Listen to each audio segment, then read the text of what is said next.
Hello and welcome to Snow Country Stories Japan. I'm your host Peter Carnell, and this is a podcast all about life and travel in Japan's legendary Yukiguni.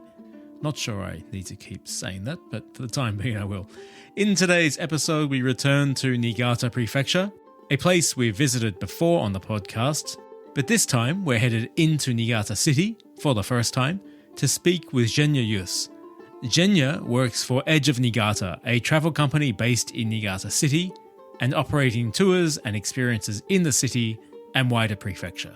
As such, she's an ideal person to introduce the story of Niigata City and reasons to visit. When Japanese think about the snow country, Niigata is one of the first prefectures to spring to mind. Subject to very heavy snowfall, Niigata is synonymous with that snow, along with its rice, sake, and seafood. While much of the prefecture is mountainous, that's where you'll experience the heaviest snow, Niigata City is located on the coast, on a large, fertile coastal plain, hence all the rice. Like most countries, Japan's largest cities are situated within its largest alluvial plains. For example, the Kanto Plain, being the largest in Japan, is where we find Tokyo and Yokohama. The Nobi Plain is the second largest, and where we find Nagoya, and the Kinai Plain is the third largest and home to Kyoto and Osaka. Facing the Sea of Japan, Niigata is also situated on a very large plain and at the confluence of two rivers, surrounded by wetlands, positioning itself as a historically affluent and important trade and port city that connected Japan to the outside world. Wherever I have travelled in the world, I've always found port cities to be of interest. These are the conduits through which not just goods are traded and moved, but people and cultures have always passed and blended, and as such, these cities are often the most interesting. Places with engaging histories, eclectic character, and often a bit industrial and dirty in all respects of that word. Niigata is one such city, and though this is a podcast that doesn't spend a lot of time in the cities of Japan, I've always had a fondness for Niigata, so when I came across the travel experiences offered by Edge of Niigata, many of which revolve around the sake, sushi, and story of the city, I was keen to have them on. A big thank you to Jenya for agreeing to the interview. I hope you enjoy.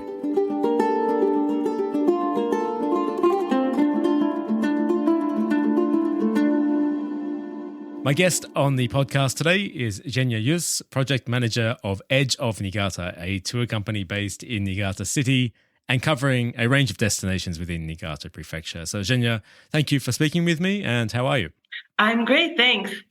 You're speaking to me today from Niigata City. So just to begin, to help listeners place that on the map, can you explain where Niigata City is in relation to, for example, Tokyo or other areas of the snow country?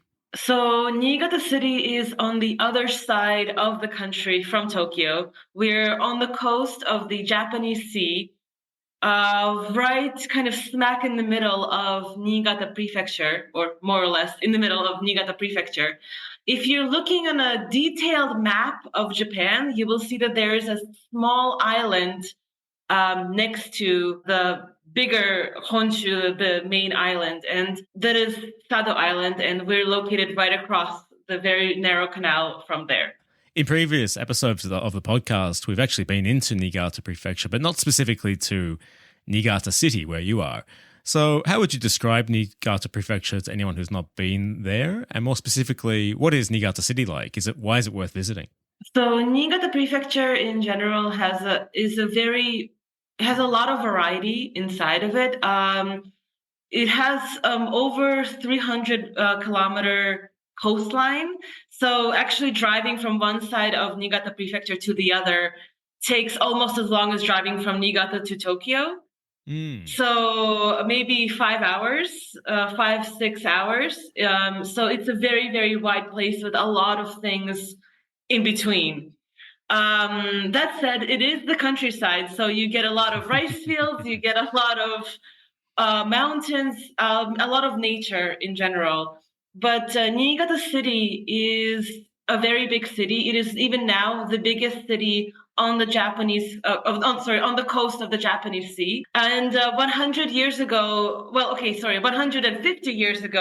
it was actually the biggest city in the whole country in Japan. Larger than Tokyo.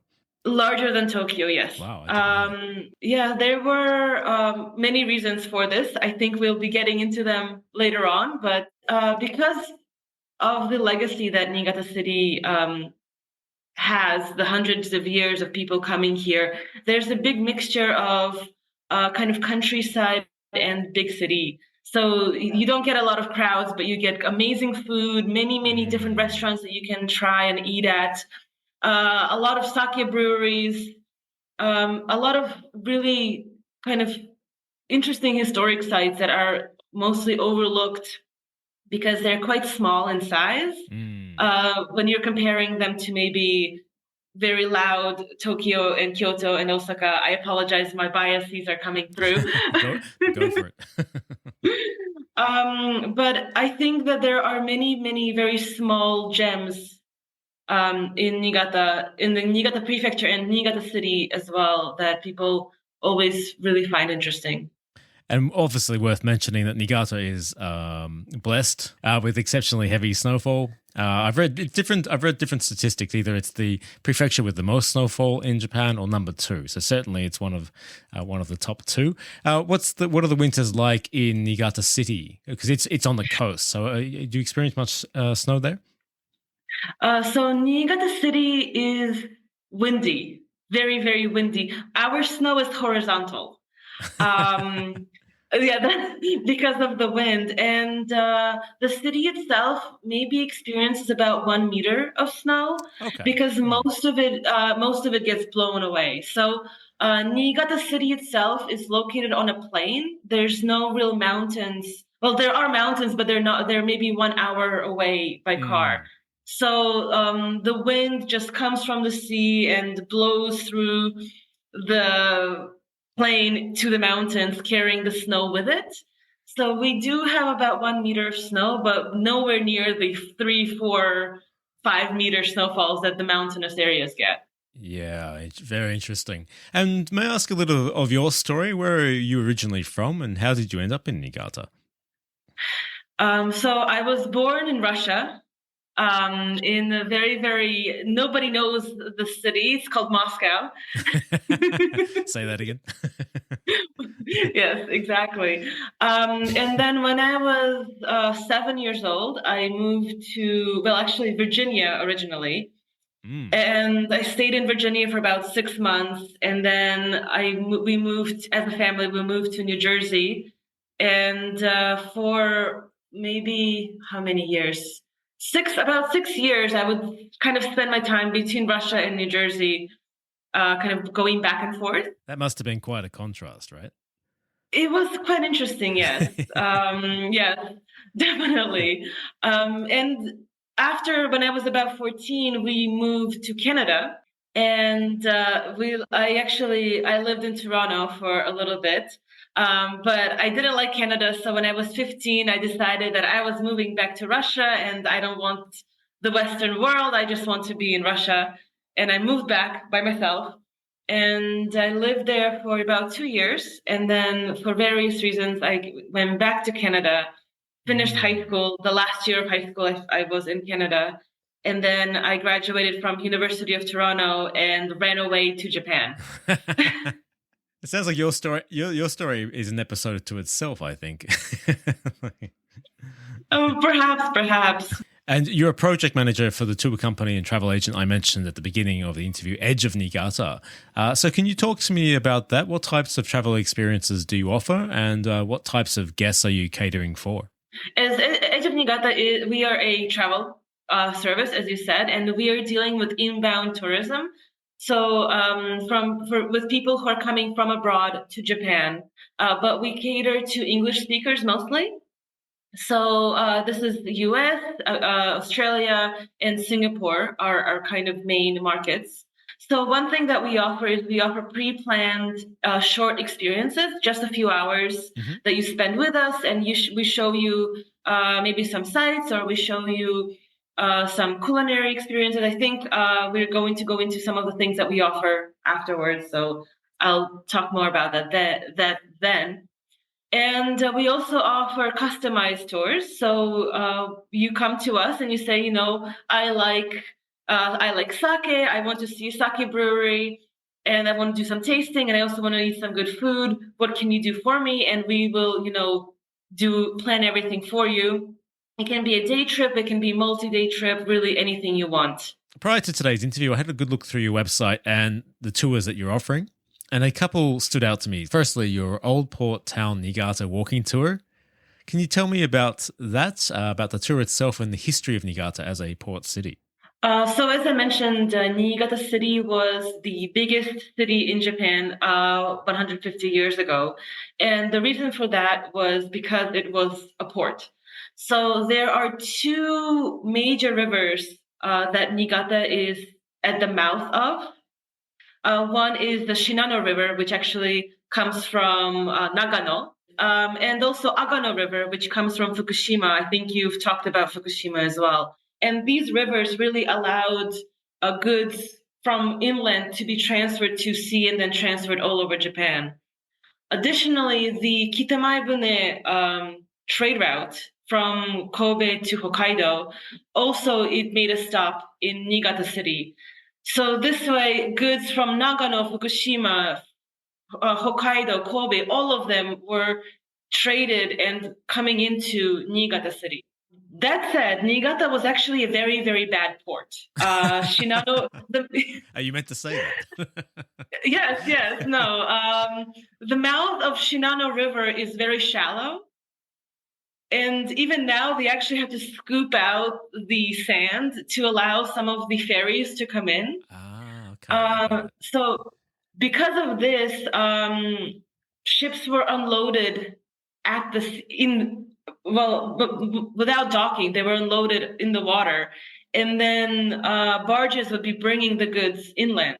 That's interesting. And yeah, and to minimize the work, so unloading barges onto carts and then taking carts to warehouses just took too much time. They actually dug canals all through the city. So that said, in 1965, the canals were filled in because they were no longer needed, and the volume of cars was increasing. Unfortunately, these days there are no canals left, but you can still see the feeling of the canal because a canal on the road, their canal is kind of flowing more like a river, and even when it's filled in, you can still see the remnants. So the walking tour kind of takes you from the old port, where the old port seaport was, and through these winding canals, stopping by some interesting local spots and also merchant houses. There are also some very beautiful gardens that are definitely worth seeing in every season. But honestly, my personal favorite is maybe autumn and spring. And the tour runs all year round? Yes, the tour is offered all year round. I think it isn't offered on Mondays because some of the facilities that we visit are closed. But any time of the year, it's done. I've done it in a snowstorm one time. Hey, The guests were very yeah. Yeah, I offered a refund, but they're like, no, we want to do this. Yeah, I'm all for that. I mean, that's the character of that place. As you said, it's a windy, rugged, kind of coastline. So I think that's a great experience. For sure, yeah. Embrace that.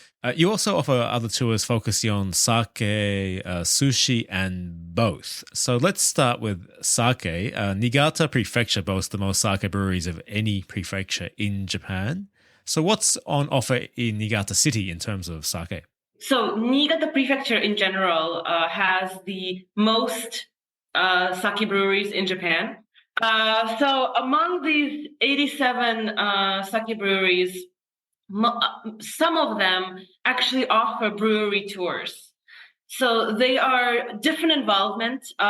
Some are mostly focused on you being able to taste their product.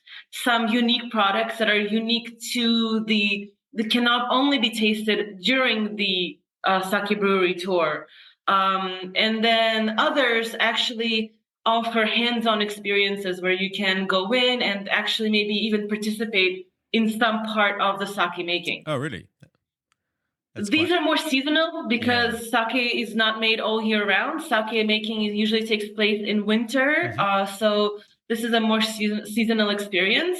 But even when it's the off season, many of these hands-on breweries allow you to go into the back rooms and actually see, well, you can imagine the process of how the sake is made, even if it's not being made at this particular moment.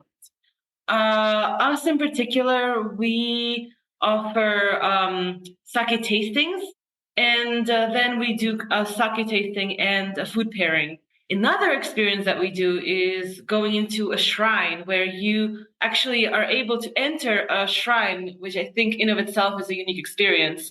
So some listeners might have asked the question, why do it in a shrine? Can you just address that? So sake and shrines, Shintoism, one of Japanese religions, have a very, very strong connection. Sake has been consumed for a very, very long time, but originally it was only limited to, the gods, the kami, the emperor, and also the people who were serving the kami and the god and the emperor. People notice that when you drink sake, you start to act strange, say weird things, and they believe that the drinker was communing with the gods of the kami. And the more you drink, the stronger the communication. Yeah. The more in touch with God you are. Probably worth dropping in conversation there.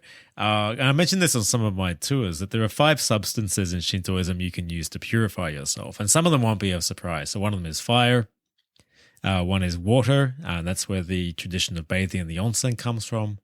Sand, salt, and the other is sake. Sake is seen as a ritual form of purification. Sorry to interrupt you, but I find that really interesting, and that's fantastic that you offer that tour because very few people, I think actually increasingly fewer and fewer Japanese know that as well. This is where sake comes from.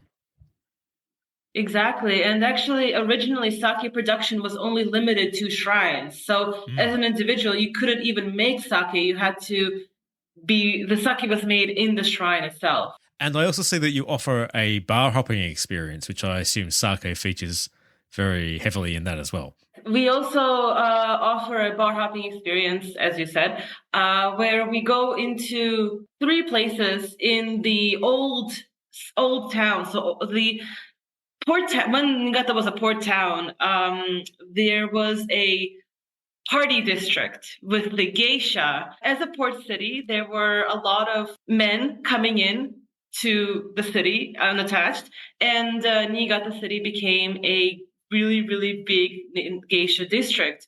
At its prime, the district was more famous than even the Kyoto Gion district. It was bigger. There were more people working, more geisha working. And although now there are not so many practicing geisha in Niigata, maybe about 20 in total, they're still practicing today. And you can still definitely have this experience of seeing the geisha performance and also maybe having a meal with them as well. As a kind of a side note, I think with the recent tourist attitude in Kyoto, perhaps the Niigata geisha are easier to make a reservation. Yeah. I think that's why when you mentioned this to me, I think it's really fascinating. Again, I wasn't aware of that. It makes total sense given that it's a port city. You're getting a lot of people coming in. Port cities have a reputation looking to entertain and spend their money, right? So obviously all those things are going to be there. Obviously there's going to be a lot of drinking, a lot of bars on offer. But yeah, it's a fantastic alternative to Kyoto, which anyone watching the media, it's just packed. And Kyoto have recently taken steps to actually ban tourists from certain sections of the Gion area. You can't even go into them, and you certainly can't approach or photograph the geisha. And you shouldn't do that in Niigata either. You shouldn't bother them as they're on their way to and from their work. But as you say, if you're looking to have a booked geisha experience, much likely easier to book it in Niigata than Kyoto. And on a more prosaic note, it is also about 10 times cheaper. Also important.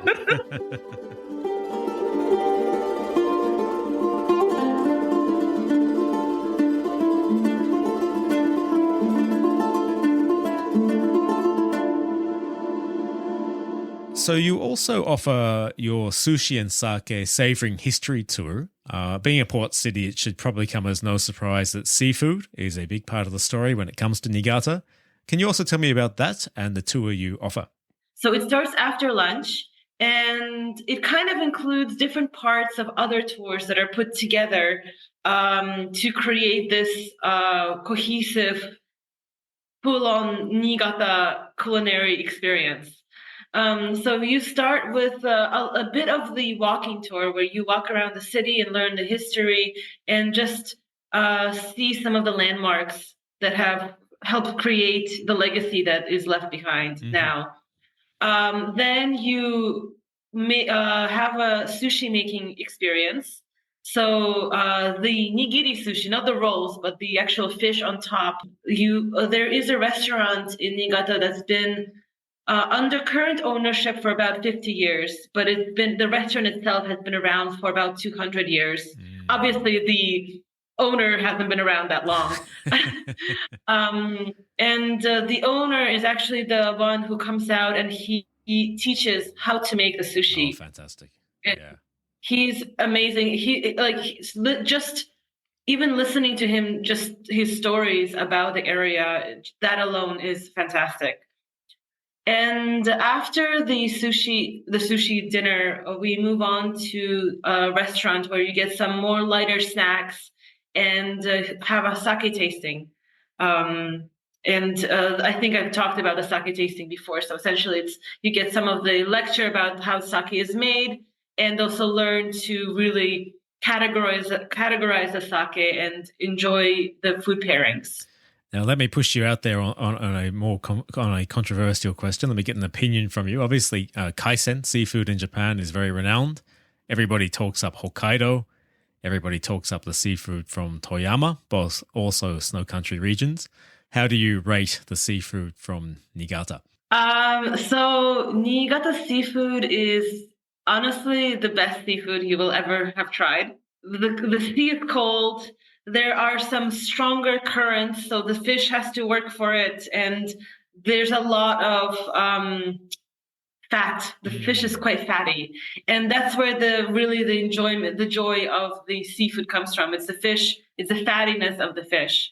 Additionally, Niigata is really famous for amaebi, which is the small, very small, quite small red shrimp, which has a sweeter taste, and also nodoguro, which I do not know in English. Can you help me out there?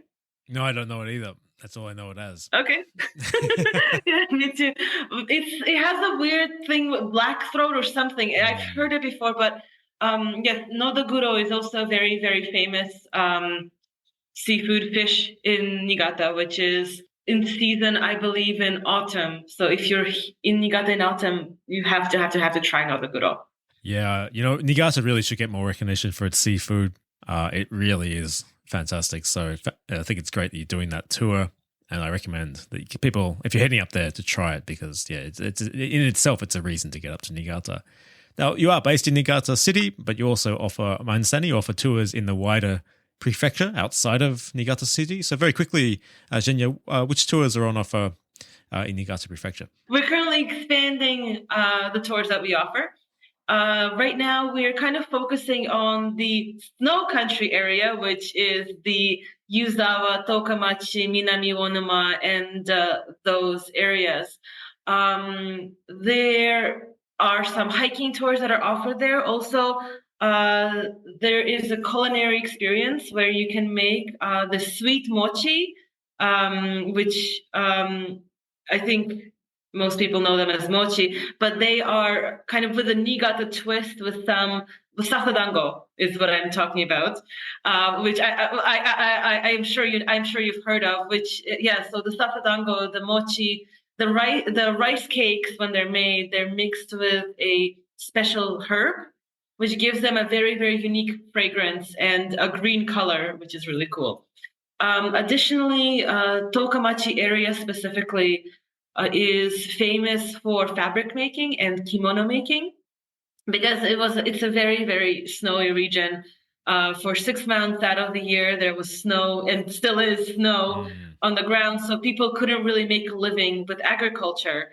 And a man would literally choose a wife based solely on her fabric quality. So young women would come into shrines and leave pieces of fabric that they made in the shrine. And eligible men would come in and choose the fabric and be like, this is my wife. This is my future wife. Because fabric was the income. And then agriculture was kind of a side hassle, pretty much. Yeah, I hadn't heard that before because there is one of the textiles there has World Heritage listing. Yes, yes. Tokumachi, yeah, very, very interesting. Yeah. And those tours, again, they operate all year round? Yes. Sorry, the hiking tour is only April to November or October because of snow. So you can't really, I mean, it's not hiking, it's snowshoeing in other seasons. But the cooking class and the kimono related and fabric related tours are offered all year round. Fantastic. And in terms of getting to Niigata City where you are, it's very easy. The easiest way to do so is using the Joetsu Shinkansen from Tokyo. Correct me if I'm wrong, it's about a 2-hour journey directly from Tokyo to Niigata City. Is that correct? I've done it in the past, but it's been a while since I have. And then rather than just return to Tokyo, I think that Niigata works really well as a launching point from where you can head into other areas of the snow country, including other prefectures. So should somebody choose to come, obviously, I hope that they get in contact and do a tour or two through Edge of Niigata. But if they were then going to move on from Niigata City into other areas, which areas of the snow country do you recommend, and what links up quite well as a itinerary? So there is a direct train from Niigata City to Aizu Wakamatsu. Have you talked about Aizu Wakamatsu before? Aizu, I've touched on briefly with an episode about the new ski resort in that area, Nekama Mountain, which is in the Aizu area, but not specifically about Aizu Wakamatsu. Although my guest on that podcast, Kei, when we at the end of the interview when we discussed other things to do in the area, he briefly mentioned it. Yeah. So Aizu Wakamatsu is has very strong historical ties. I think it was one of the last standing shogunate resistant castles. And most of the castle is uniquely still standing. So I would really, really recommend going. And they also have some amazing food there as well. So I'm sure you'll talk about it. There's some people more knowledgeable than me about the food in that area, but it's also really, really great. I think that Fukushima is famous for ramen, the Hitakata ramen. Yeah, Fukushima. Yeah, that sounds correct. I've not actually been to that area myself, but that rings a bell from what Kay was talking about in his episode. That's right. Definitely, it's definitely worth going. As a port city, it should also come as no surprise that there are ferry services from Niigata to other destinations, including nearby Sato Island and the prefectures to the north, including Akita. I've used that service myself. And then on to Hokkaido. So have you used any of those services, or can you tell me a little bit about how they operate? So I of course I've been to Sato Island many times. I have personally never been to Hokkaido or Akita by the boats, but I think the Hokkaido and the Akita ferry is the same as the Hokkaido ferry. It's the Nihonkai ferry service. That's right. It just stops on the way. Yeah. And it's a great service. There's a variety of rooms that are offered. So there are suite rooms for those who want some privacy, where it looks like a really luxurious hotel room. And if you're traveling in the summer, there's actually even a balcony where there's tables and you can maybe have some tea while looking out onto the vast expanse of the sea. For me, my personal favorite feature is the in-suite bath, which has a huge window, and you can take a bath while looking at the stars. For those who want something a little bit simpler, there are also private rooms available, which are kind of smaller, just a smaller bed, and almost hostel style, just a bunk that you can rent as well. I believe there are 2 restaurants on board, which some of them require reservations, but some of them you can just go in and eat whenever you want. There are also vending machines, including alcohol vending machine, which closes at night because they don't want I think 8 hours before arrival, the beer vending machine stops working. Yeah, that brings So the truck drivers, when they arrive, they're not drunk. Yeah, and there's the point there. You can take cars on the ferry as well. So if you were renting a car in Japan, which is what we did, we went from Niigata up to Akita and took our car with us. You can do that. It's a really good experience, actually. And if you get out there and if you are going to have a drink while you're on board, if you do it out in the public areas, you get into some interesting conversations because obviously as a ferry service, there's a whole mix of people on that boat. So I also wanted to mention that Niigata also has an airport, and as well as connecting to places like Fukuoka, Osaka, and Hokkaido. It's an international airport, so it's connected to Taiwan, Korea, and China at the moment.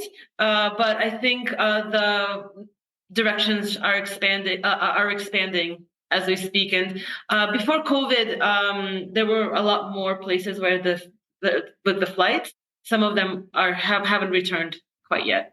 Yeah, actually, really good point to make because of it, most inbound traveling around Japan are going to use the trains because they buy the Japan Rail Pass. But airports and flying are also a really good option because some of the airlines offer some really cheap flights between the cities. So another very good option.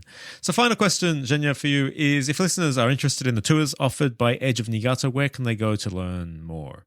So we have a website, edgeofniigata.com. We also have Instagram and Facebook. We also have a YouTube and a Twitter, but the Twitter is pretty much dead. Or it's not even Twitter anymore. Yeah. And then YouTube has some cool videos that we've made during the COVID era, but haven't really updated since because there's just honestly not a lot of time. Yeah. But if you're interested in Japanese history and just wanting to see what Niigata looks like a little bit more, please definitely check out the YouTube. And as always, links to your website and all your social media accounts will be in the show notes and on the episode page of today's episode. Jenya, I want to say a very big thank you for making time for speaking with me today. Hopefully I haven't taken up too much of your time. It's the first day back after Golden Week, so no doubt you are busy today. A huge thank you. And hopefully next time I'm up in Niigata City myself, we can orchestrate to meet up. And I'll buy you some drinks as a thank you. So cheers. Cheers. Thank you so much for having me. It was a pleasure. And I have more to say, so invite me back anytime. Love to.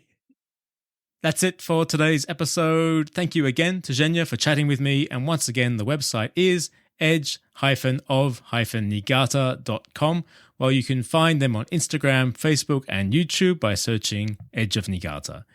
The podcast website is snowcountrystories.com. And you can follow the show on Instagram and Facebook by searching Snow Country Stories Japan. We're also on X, but seemingly no one is using it these days. So it's not very up to date and probably just a matter of time until I stop using it at all. But thanks for listening. Remember to subscribe to or follow the show on whichever app you're listening. Shares and reviews are a massive help. My name is Peter Carnell. This has been Snow Country Stories Japan. I'll be back with the next episode in a couple of weeks' time. Until then, it's bye for now.